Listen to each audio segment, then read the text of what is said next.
Ini adalah video lanjutan dari Europe Trip 2023.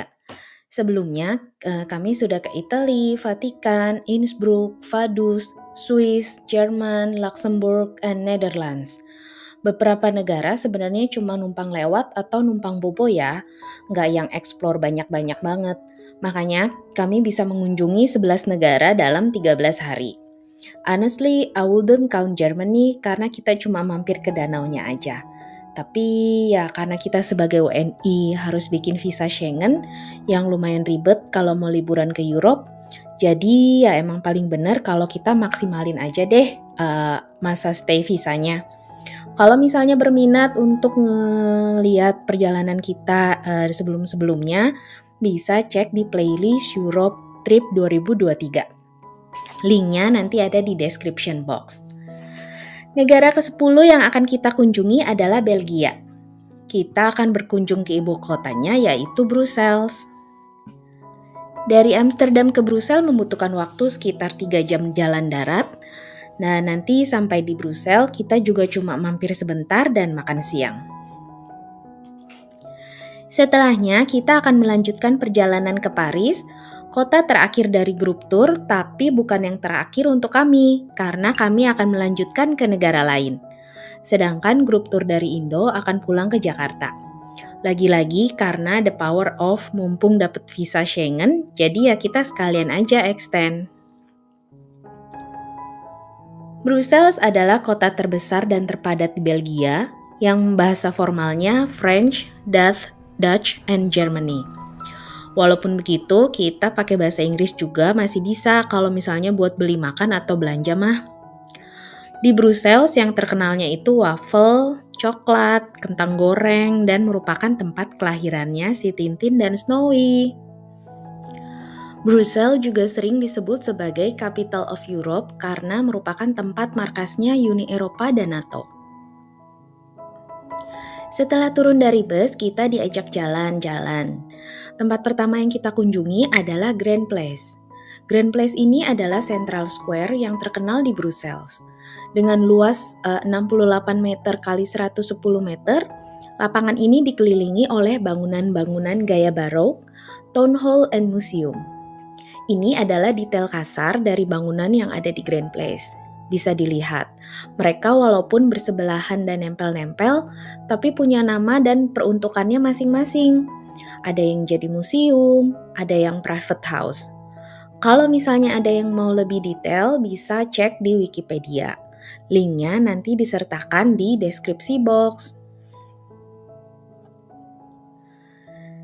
Di zaman dulu, square ini merupakan saksi sejarah kelam tempat dilakukannya pembakaran dan pemenggalan orang pada abad ke-15.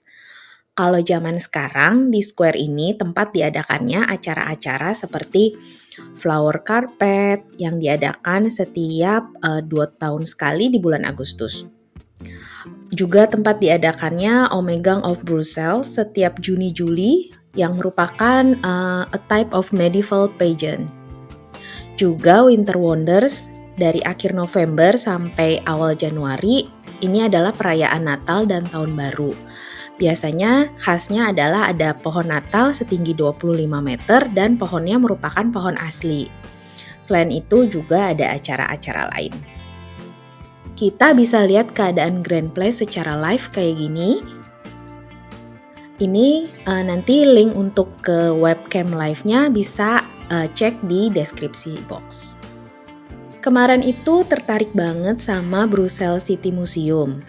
Tapi karena nggak ada waktu, jadi ya nggak sempat ke sana. Walaupun begitu, jangan khawatir, kita nggak jadi sedih karena kita bisa virtual visit ke Brussels City Museum. Kayak gini. Jadi beneran bisa explore museumnya. Menarik-menarik deh. Bisa coba nanti dilihat sendiri. Pastikan punya internet yang kenceng ya. Karena di sini tuh selain bisa lihat ruangannya, kita bisa lihat detail per barang kayak gini. Dan juga ada link ke penjelasan tour guide-nya. Seru banget deh. Linknya untuk melihat virtual visit ke Brussels City Museum akan disertakan di deskripsi box. Dan juga karena cek virtual visit ke Brussels City Museum, jadi tahu kalau ada virtual visit ke Sewer Museum. Yang kalau di real, saya sih nggak bakal mau ya, karena kan masuk ke gorong-gorong bawah tanah. Tapi kalau virtual visit, ya cobain sendiri deh. Linknya juga nanti akan disertakan di deskripsi box.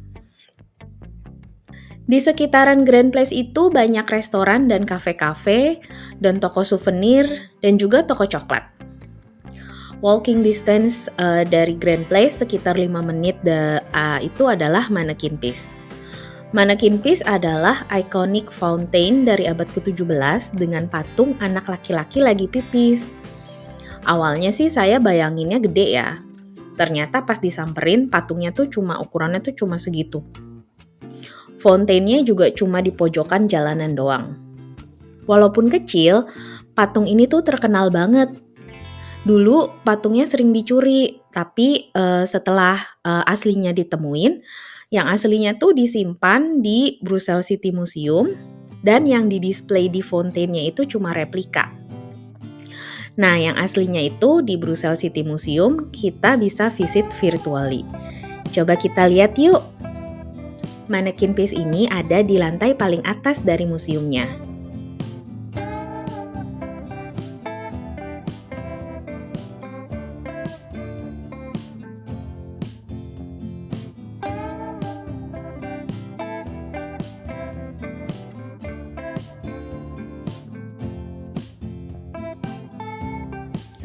Brussels City Museum ini seru ya.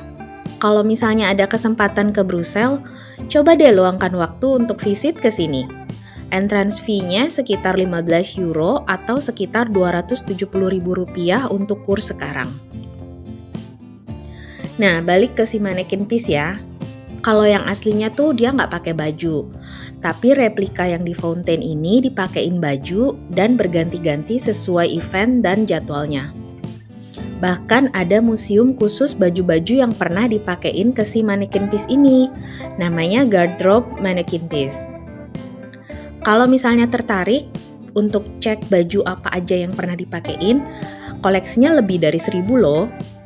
Bisa cek nanti linknya ada di deskripsi box.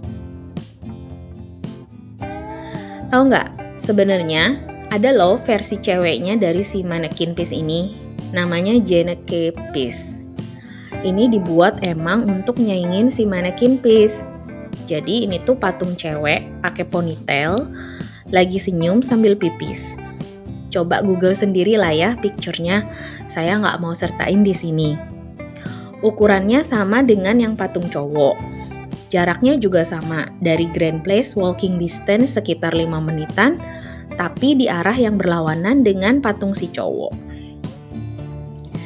Di daerah sekitaran si Mannequin Peace cowok itu rame banget. Banyak orang foto-foto kan, terus banyak toko jajanan juga.